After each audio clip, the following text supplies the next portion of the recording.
कैसे हो आप सभी। इस वीडियो में हम चैप्टर 4 डिटरमिनेंट का important topic and last topic है आपका matrix method to solve linear equation.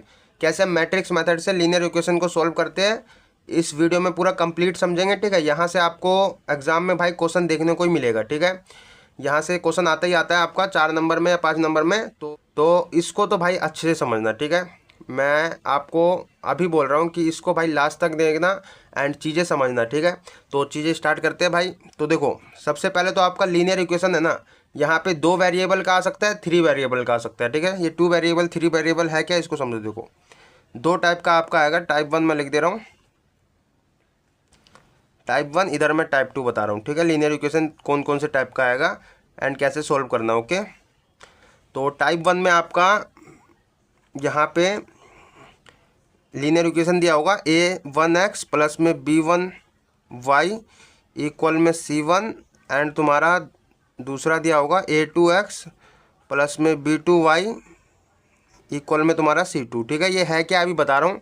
ठीक है, एंड तुम्हारा देखो यहाँ पे 2 वेरिएबल है x और y। ठीक है, तो टाइप 1 आपका 2 वेरिएबल का एंड टाइप 2 आपका 3 वेरिएबल का होगा, जिसमें आपको यहाँ पे देखो ये फर्स्ट इक्वेशन दिया है आपको। ठीक है, ये सेकंड इक्वेशन दिया। ठीक है, लेकिन आपका टाइप 2 में 3 इक्वेशन देगा। ठीक है, a1x प्लस में b2y प्लस में b1y एंड c1z इक्वल में d1। ठीक है, उसके बाद तुम्हारा दूसरा इक्वेशन a2x प्लस में b2y प्लस में c2z इक्वल में d2।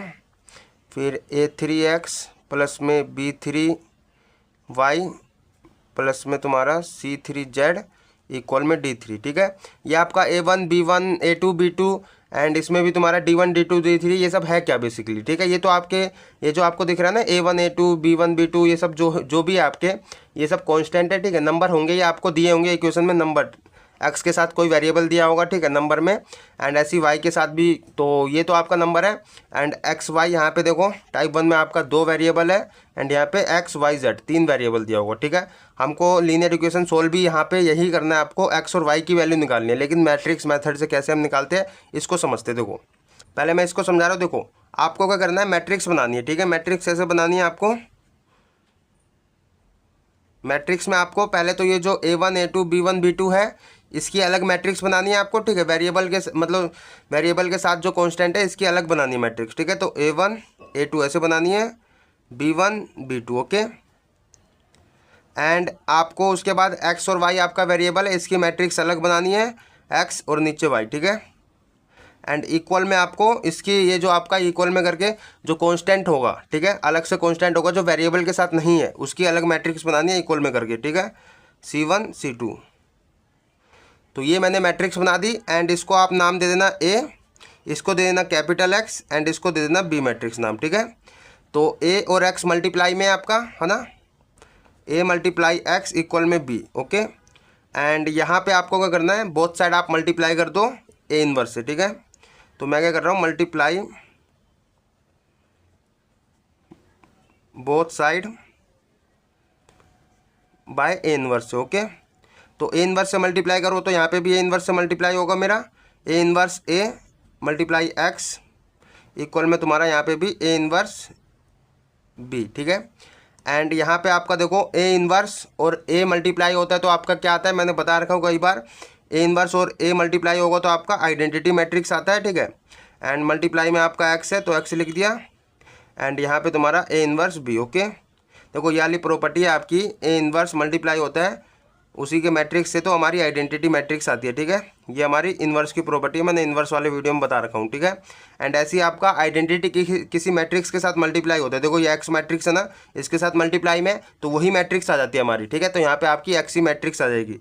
ये भी मैंने प्रॉपर्टी बता रखा हूँ, अगर आइडेंटिटी मैट्रिक्स किसी मैट्रिक्स के साथ मल्टीप्लाई में होता है तो आपका वही मैट्रिक्स आ जाता है। जैसे यहाँ पे ए के साथ मल्टीप्लाई में तो ए मैट्रिक्स आ जाएगा आपका, उसी तरह से आपका यहाँ पे एक्स के साथ मल्टीप्लाई है तो एक्स आ जाएगा। ठीक है, तो x मैट्रिक्स इक्वल में आपका a इनवर्स b हो गया। तो बेसिकली आपको ये वाला फॉर्मूला लगाना है। ठीक है, x मैट्रिक्स इक्वल में तुम्हारा a इनवर्स b वाला लगाना है एंड यहाँ से आपको x और y की वैल्यू निकालनी है। ठीक है, तो ऐसे ही आपको यहाँ पे देखो, ये तो आपका फर्स्ट टाइप है, यहाँ पे आप समझ के ये वाला फॉर्मूला लगाना है, ठीक है। एंड हमें अगर इस टाइप में दिया होगा तो हमें ऐसे मैट्रिक्स बना देनी है। इसमें आपको क्या करना है, वही मैट्रिक्स तो इसमें ही बनानी है, ठीक है। अरे पेन चल क्यों नहीं रहा, पेन भी नहीं चल रहा है। तो यहाँ पे देखो आपको क्या करना है, वेरिएबल के साथ जो आपका A1 A2 A3 है, B1 B2 B3 C1 C2 C3, इसका अलग मैट्रिक्स बनाओ। A1 A2 ऐसे बनानी है, ठीक है। A2 A3 B1 B2 B3 C1 C2 C3, okay. And जो वेरिएबल है उसकी अलग मैट्रिक्स बनानी है। पे चल जा, वेरिएबल की मैट्रिक मतलब वेरिएबल आपके कौन कौन से एक्स वाई जेड, तो इसका अलग मैट्रिक्स बनाना एक्स वाई और जेड, ओके। चल ही नहीं रहा है, ओके आपने बना दिया। एंड इक्वल में आपका जो कांस्टेंट है D1 D2 D3 उसका अलग बनाना है, ठीक है। इक्वल में D1 D2 D3, okay. And अब फिर दोबारा वही आपको इसको आपको A मान लेना है, इसको X मान लेना है कैपिटल, एंड इसको B मान लेना है, ठीक है। एंड A मल्टीप्लाई X के साथ है तो आपका AX है, इक्वल में तुम्हारा B है। यहाँ पे फिर दोबारा यही करूँगा तो फाइनली यही आएगा। तो यहाँ से आपको सीधा सीधा ये वाला फॉर्मूला लगाना है, X इज इक्वल टू में A इनवर्स B, ठीक है। तो आपको यहाँ से बेसिकली इसका इन्वर्स निकालना है A मैट्रिक्स का, और B मैट्रिक्स आपका है उसके साथ मल्टीप्लाई कर देना, इसके साथ इक्वल रख देना, आपका यहाँ से एक्स वाई जेड की वैल्यू निकल आएगी, ठीक है। तो करना कैसे इसको समझेंगे, लेकिन आपका नेचर ऑफ सॉल्यूशन भी आता है आपका, लीनियर इक्वेशन के कौन कौन से नेचर होते हैं, कैसे पता करेंगे कि भाई हमारा इसका क्या सॉल्यूशन आएगा, ठीक है। तो उसको समझते हैं, ठीक है। ये आपको पता चल गया ना। अगर मेरा 3 वेरिएबल होगा तो 3 इक्वेशन दी होगी, ठीक है। यहाँ पे 1 2 एंड 3, और यहाँ पे अगर 2 वेरिएबल दिए होंगे तो 2 इक्वेशन, ओके। तो आप समझो, देखो यहाँ पे हम नेचर ऑफ सॉल्यूशन समझते हैं। नेचर ऑफ सॉल्यूशन कौन कौन से नेचर होते हैं लीनियर इक्वेशन के, ठीक है। तो देखो पहला आपका होता है, अगर मेरा इफ़ ए डेटरमाइनेंट नॉट इक्वल 0 आता है, ठीक है। देखो यहाँ पे आपको ए मैट्रिक्स है, ठीक है। यहाँ से आपको ए इनवर्स निकालना पड़ेगा। ए इनवर्स के लिए हम क्या करते हैं, यहाँ पे मैं बताता हूँ आपको। ए इनवर्स हम कैसे निकालते हैं, एडजॉइंट ए अपॉन में ए डेटरमाइनेंट, ठीक है। कई बार मैंने बता रखा हूँ, पिछले क्लास में नहीं देखा तो भाई पीछे के लेक्चर देख के आना, ताकि आपको ज़्यादा समझ आए, ठीक है। तो ए इनवर्स हम ऐसे निकालते हैं। तो यहाँ पे देखो ए डेटरमाइनेंट निकालने की जरूरत पड़ रही है, तो यहाँ पे हमने ए डेटरमाइनेंट पहले निकाला, ठीक है। ए डेटरमाइनेंट निकाला, वो नॉट इक्वल 0 के आता है हमारा, ठीक है। तो आपको यहाँ से क्या कंक्लूजन निकलेगा, देन सिस्टम ऑफ इक्वेशन, ठीक है। देन सिस्टम ऑफ इक्वेशन आपका जो है, जो भी इक्वेशन है आपको दिए होंगे, ठीक है, वो आपका क्या है, इज कंसिस्टेंट, ठीक है, कंसिस्टेंट है, ओके। एंड यहाँ पे आपका यूनिक सॉल्यूशन निकलेगा, ओके। अच्छा, लीनियर इक्वेशन क्या होती है आपको पता है ना, जो सीधी लाइन हमारी जाती है, ठीक है। यूनिक सॉल्यूशन कैसे निकलेगा, मान के चलो मेरी ये 2 इक्वेशन है, ठीक है, एक्स और वाई। तो एक मेरी लाइन ऐसे जा रही है, दूसरी लाइन ऐसे जा रही है, एक बार कट हुई कहीं पे, ठीक है, एक बार कट हुई, दोनों इक्वेशन हमारी है। ये मान के चलो ये फर्स्ट वाली इक्वेशन है, ये सेकंड वाली इक्वेशन की लाइन है, ठीक है। तो एक बार कहीं कट हुई तो हमारा यूनिक सॉल्यूशन निकलेगा, ठीक है। अगर मेरी 3 लाइन है तो 3 लाइन ले लो, 1 2 3, यहाँ पे कट हुई एक जगह तीनों, तो आपका यूनिक सॉल्यूशन निकलेगा, ओके। ये 3 अगर मेरे को इक्वेशन दी होगी 3 वेरिएबल वाली, ठीक है। तो ये आप समझ गए। एंड अब देखो दूसरा आपका आता है, यहाँ पे पहला आप समझ गए ना, ए डेटरमाइनेंट नॉट इक्वल 0 आएगा नेचर ऑफ सॉल्यूशन में, तो आपका यूनिक सॉल्यूशन होगा, सिस्टम ऑफ इक्वेशन आपका कंसिस्टेंट होगा, ठीक है। दूसरा आपका होगा इफ़ अगर मेरा ए डेटरमाइनेंट 0 के इक्वल आ जाए भाई, तो आपने ए डेटरमाइनेंट निकाला, वो 0 के इक्वल आ गया। दूसरा आपको फिर एक और देखना है, ठीक है, एडजॉइंट ए मल्टीप्लाई करोगे बी के साथ, वहाँ से भी आपको क्या करना है, अगर वो मेरा 0 के इक्वल नहीं आता तो आपका क्या होगा, देन सिस्टम ऑफ इक्वेशन आपका कंसिस्टेंट नहीं होगा, ठीक है। System of equation is inconsistent होगा, ठीक है। एंड तुम्हारा यहाँ पे कोई सॉल्यूशन नहीं निकलेगा। अच्छा, ये मैंने बोल दिया। ये देखो क्या समझे आप, एडजॉइंट ए मुझे यहाँ पे जरूरत पड़ेगी, ये इन्वर्स तो निकालना ही पड़ेगा, तो एडजॉइंट ए निकालना पड़ेगा आपको।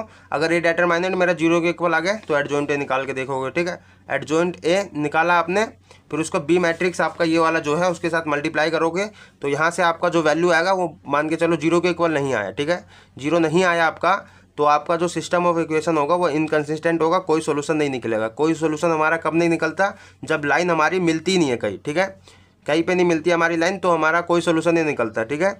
या 3 लाइन हो तो 3 लाइन हमारी तीसरी लाइन भी नहीं मिल रही कहीं, ठीक है, तो हमारा कोई सोल्यूशन नहीं निकलेगा, ओके। एंड थर्ड हमारा केस होता है जब हमारा ए डेटरमाइनेंट तो भैया 0 के इक्वल आ गया, ठीक है। दूसरा हमारा एडजॉइंट ए हमने करा, फिर जब हमारा ए डेटरमाइनेंट 0 के इक्वल आया तो दूसरा स्टेप आपको ये करना है, ठीक है, एडजॉइंट ए मल्टीप्लाई करना है बी के साथ, वो भी इस बार हमारा 0 के इक्वल आ गया, ठीक है। तो यहाँ से क्या कंक्लूजन निकला, देन सिस्टम ऑफ इक्वेशन जो आपका कंसिस्टेंट है, ठीक है, system of equation is consistent, ठीक है। कंसिस्टेंट तो हो गया, देखो कंसिस्टेंट आपका यहाँ पे भी होगा जब डेटरमाइनेंट हमारा 0 के इक्वल नहीं आएगा। कंसिस्टेंट आपका यहाँ पे भी होगा जब आपका ए डेटरमाइनेंट भी 0 के इक्वल आ जाए, ये भी एडजॉइंट ए मल्टीप्लाई बी भी आपका 0 के इक्वल आ जाए, ठीक है। बट ये आपका क्या, यहाँ पे आपका जो है मैनी सोल्यूशन या फिर आप कह सकते हो इनफाइनाइट सोल्यूशन आएंगे, ठीक है, इनफाइनाइट सोल्यूशन। आपने 10th में पढ़ा था ना, 10th में आपने पढ़ा था लीनियर इक्वेशन इन 2 वेरिएबल वाला, ठीक है, उसमें आपने ये सारे नेचर ऑफ सॉल्यूशन देखे थे। तो लेकिन वो तो आपने देख लिया था भाई सिंपल कैसे हमें सोल्व करना होता है, ठीक है, उस हिसाब से देखा था। लेकिन ये आप डेटरमाइनेंट से कैसे देखोगे वो बता रहा हूँ, ठीक है। तो इनफाइनाइट सॉल्यूशन कैसे निकलेंगे आपके, मान के चलो ये जो तीनों लाइन है एक के ऊपर एक लाइन है, ठीक है, तीनों लाइन एक के ऊपर एक है, तो आपके कितने सॉल्यूशन मिल जाएंगे यहाँ पे, इनफाइनाइट सॉल्यूशन, ठीक है।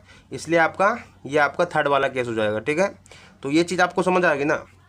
एंड कंसिस्टेंट आपका कहाँ होगा, एक तो यहाँ पे ए डेटरमाइनेंट इक्वल 0 के आगे एडजॉइंट ए मल्टीप्लाई बी भी आपका 0 के इक्वल आगे, तब इक्वेशन कंसिस्टेंट होगा हमारा। एंड यहाँ पे आपका कंसिस्टेंट होगा, ठीक है, इनकंसिस्टेंट आपका यहाँ पे होगा, ओके। तो ये आपका नेचर ऑफ सॉल्यूशन है, ठीक है, ये भी आपको समझा दिया। बेसिकली आपका क्वेश्चन आएगा नेचर ऑफ सॉल्यूशन पे, बताओ भाई इसका नेचर ऑफ सॉल्यूशन क्या है, ठीक है, कंसिस्टेंट है या इनकंसिस्टेंट, या आपको ऐसे ही बताना होगा, ठीक है। आप डायरेक्ट कैलकुलेट करोगे, ए डेटरमाइनेंट नॉट इक्वल 0 आया तो आपका कंसिस्टेंट होगा। अगर आपका 0 आ गया फिर आप यही कैलकुलेट करोगे, अगर ये आपका भी फिर दोबारा 0 आ जाए तब कंसिस्टेंट होगा, नहीं आया 0 के इक्वल तो इनकंसिस्टेंट होगा, ठीक है। ये आपने कर लिया। एंड आपका अगर इस टाइप में क्वेश्चन आता है, इसको सोल्व करने के लिए दे दे तो भाई हमें कैसे करना है इसको समझते हैं, ठीक है। तो एक एग्जांपल लेता हूँ, ठीक है, उससे ज़्यादा आपको क्लैरिटी होगा। तो एक एग्जांपल लेके हम सोल्व करते हैं। मान के चलो मैं ये टाइप 1 वाला करा रहा हूँ, ठीक है। मान के चलो आपको इक्वेशन दी हो, एग्जाम्पल ले लेता हूँ।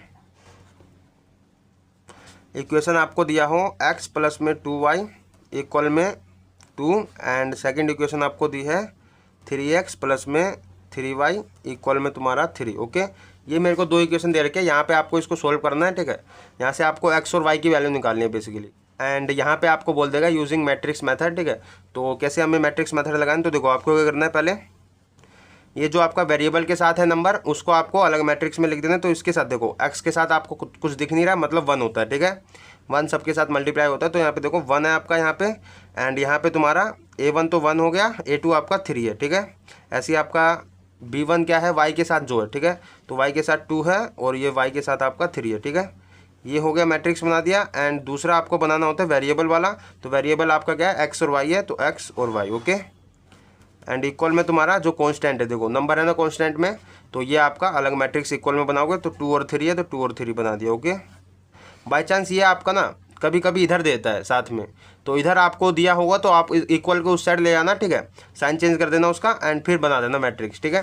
तो ये मेरे को हो गया, ये मैंने एक्स मैट्रिक्स ले लिया, ये मैंने ए मैट्रिक्स ले लिया, ये एक्स मैट्रिक्स एंड ये बी मैट्रिक्स, ओके।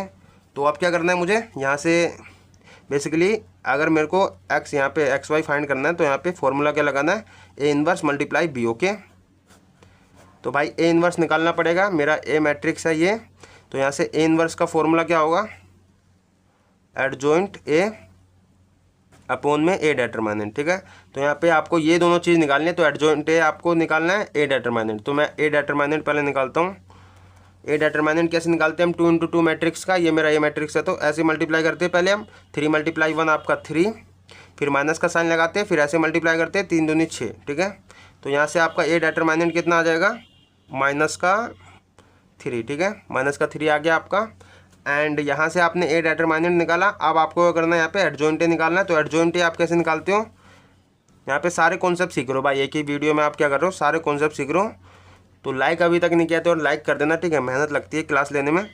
तो एडजॉइंट कैसे निकालूंगा मैं, यहाँ पे कोफैक्टर करूँगा सारे एलिमेंट का, ठीक है, मैट्रिसेस के अंदर कोफैक्टर करूँगा सारे एलिमेंट का, उसका हम क्या कर देंगे, ट्रांसपोज कर देंगे। देखो इस वाले मैट्रिक्स का आपको कोफैक्टर करना है, फिर उसका कर देना ट्रांसपोज। नहीं समझ आया, देखो यहाँ पे समझो, कोफैक्टर मैं इधर कर दे रहा हूँ। कोफैक्टर्स निकालना तो आता होगा यार आपको। देखो क्या करना है आपको, C11 का निकालना है, ठीक है, सारे एलिमेंट का निकालना है, C11 C12, कोफैक्टर के लिए हम C लगाते हैं, ठीक है, एंड A भी लगाते कैपिटल, तो कुछ भी लगा सकते हो, C21 एंड तुम्हारा C22। ओके, तो देखो C11 निकालना है, पहला रो पहला कॉलम छोड़ दो, ठीक है, ये पहला रो पहला कॉलम छोड़ोगे, पहला रो पहला कॉलम छोड़ो, 3 बचेगा, तो 3 हो जाएगा, ठीक है। अच्छा एक चीज़ हो रहा है कि आपका कोफैक्टर में ना पहले प्लस माइनस लगा देना, प्लस माइनस आपका इन दोनों को जोड़ने पे, ठीक है, अगर ओड आएगा तो माइनस का साइन आता है, ठीक है, तो 1 और 2 आपका ओड आएगा तो माइनस का साइन, 2 और 1 आपका ओड होगा तो माइनस का साइन। ओके, एंड यहाँ पे आपको इन दोनों को जोड़ने पे अगर इवन आएगा तो आपका प्लस का साइन आता है, प्लस का साइन हम लगाते नहीं है, ठीक है, तो ये हो गया। एंड आपको देखो उसके बाद 1 और 2 C12 निकालना है, तो पहला रो दूसरा कॉलम छोड़ दो, पहला रो दूसरा कॉलम छोड़ दो, 3 बचेगा तो -3 हो जाएगा। उसके बाद दूसरा रो पहला कॉलम छोड़ दो, दूसरा रो पहला कॉलम छोड़ दो, 2 बचेगा तो -2 हो जाएगा। C22 निकालना है, दूसरा रो दूसरा कॉलम छोड़ दो, दूसरा रो दूसरा कॉलम छोड़ दो, 1 बचेगा, 1 हो जाएगा। ओके, कोफैक्टर्स निकाल लिया। अब हमें क्या करना है, एडजॉइंट निकालना है। तो देखो एडजॉइंट पहले कोफैक्टर जो हमने निकाला उसको मैट्रिसेस में डाल देना, ठीक है, तो 3 -3, ठीक है, 3 -3, उसके बाद -2 1, ओके, -2 1, ये हमने मैट्रिसेस में डाल दिया। एंड अब उसके बाद क्या हमें ट्रांसपोज करना है, इसका ट्रांसपोज कर दो। ट्रांसपोज हम क्या करते हैं, कैसे करते हैं, देखो रो को आपको कॉलम में इंटरचेंज कर देना है या कॉलम को रो में इंटरचेंज कर दो, ठीक है, मैं रो को कॉलम में इंटरचेंज करता हूँ। देखो इस वाले रो को करोगे तो 3 -3 एंड इस वाले रो को करोगे तो -2 1। ओके, ये मैंने एडजॉइंट निकाल लिया, मैंने ए डिटरमिनेंट भी निकाल लिया -3। अब हमें ए इनवर्स निकालना है, ए इनवर्स निकाल लो भाई। ए इनवर्स निकालने के लिए आपको क्या करना है, एडजॉइंट ए अपॉन में ए डिटरमिनेंट, ठीक है, तो ए डिटरमिनेंट मेरा -3 निकला था। ओके, तो 1 अपॉन में -3 एंड ए एडजॉइंट ए कितना है आपका, ये रहा 3 -2 -3 1। ओके, तो ए इनवर्स आपका निकल आया ये। ओके, आप इसको ज़्यादा से ज़्यादा क्या कर सकते हो, अंदर भी इसको डिवाइड में ले जा सकते हो, ठीक है, तो अभी इतने पे ही छोड़ दो। ए इनवर्स निकल गया। अब हमें क्या चाहिए यहाँ पे, देखो x = में ए इनवर्स डॉट आपका मल्टीप्लाई किसके साथ है, बी मैट्रिक्स के साथ। तो ए इनवर्स आपका बी मैट्रिक्स के साथ मल्टीप्लाई में, तो पहले ये वाला लगा दो आप। नाउ हम क्या कर रहे हैं, अब x = में ए इनवर्स बी लगा रहे हो। ओके, तो x आपका मैट्रिक्स दे रखा है XY। Okay, XY and A inverse आपका क्या है, 1 अपॉन में -3 3 -2 -3 एंड तुम्हारा 1 एंड उसके बाद प्लस यहाँ पे मल्टीप्लाई में लेना है ना, मल्टीप्लाई में बी मैट्रिक्स है, तो बी मैट्रिक्स क्या है आपका, यहाँ पे देखो 2 और 3, ठीक है, तो 2 और 3 ले लिया मैंने। एंड मल्टीप्लाई करना तो इसको आता है आपको मल्टीप्लाई। देखो पहले तो आपको मल्टीप्लाई होगा कि नहीं होगा ये चेक करना, तो इसका ऑर्डर क्या है आपका 2 × 2 का, इसका ऑर्डर क्या है आपका 2 रो 1 कॉलम है, तो 2 × 1। तो आपको चेक क्या करना होता है, पहले वाले मैट्रिक्स का कॉलम दूसरे वाले मैट्रिक्स का रो, ये मैंने फर्स्ट क्लास में ही बताया मैट्रिक्स वाले।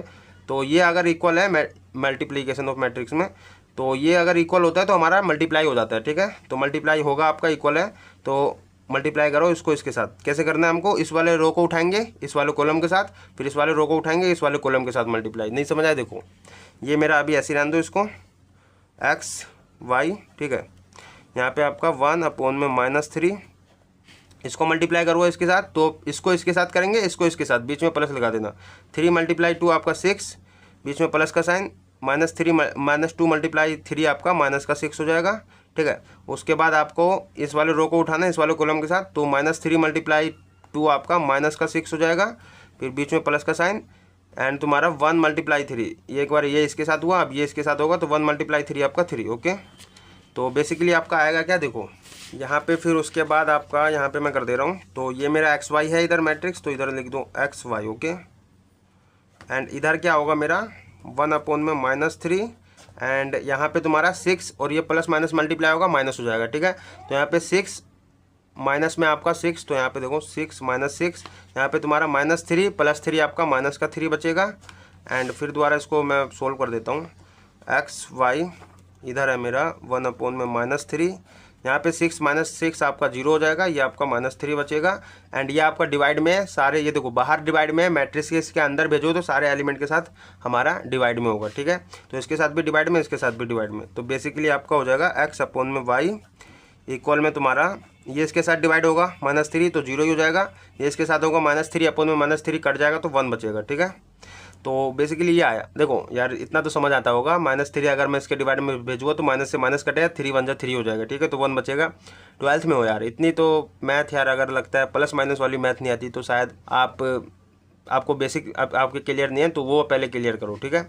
तो ये हो गया मेरा। अब देखो अब क्या करना है हमको, ये मेरा 2 × 1 का मैट्रिक्स है, ये मेरा 2 × 1 का मैट्रिक्स है एंड इक्वल में है, तो आपका इक्वल ऑफ अ मैट्रिक्स लगता है, ठीक है। अगर हमारा ऑर्डर सेम होता है मैट्रिक्स का तो इक्वल ऑफ अ मैट्रिक्स लगता है, तो जिस पोजीशन पे जोन सा उसी के साथ आपको इक्वल रखना है, ठीक है। तो x इक्वल होगा 0 के, ठीक है, एंड तुम्हारा y इक्वल होगा 1 के।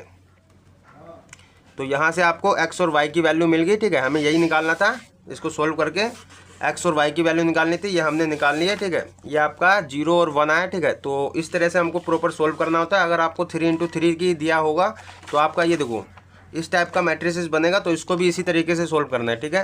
तो ये था आपका पूरा कॉन्सेप्ट समझाया मैंने, मैट्रिक्स मेथड कैसे सोल्व करते हैं लीनियर इक्वेशन से। नेक्स्ट वीडियो में हम एग्जाम्पल्स करेंगे, ठीक है, एंड फिर हम एक्सरसाइज सोल्व करेंगे।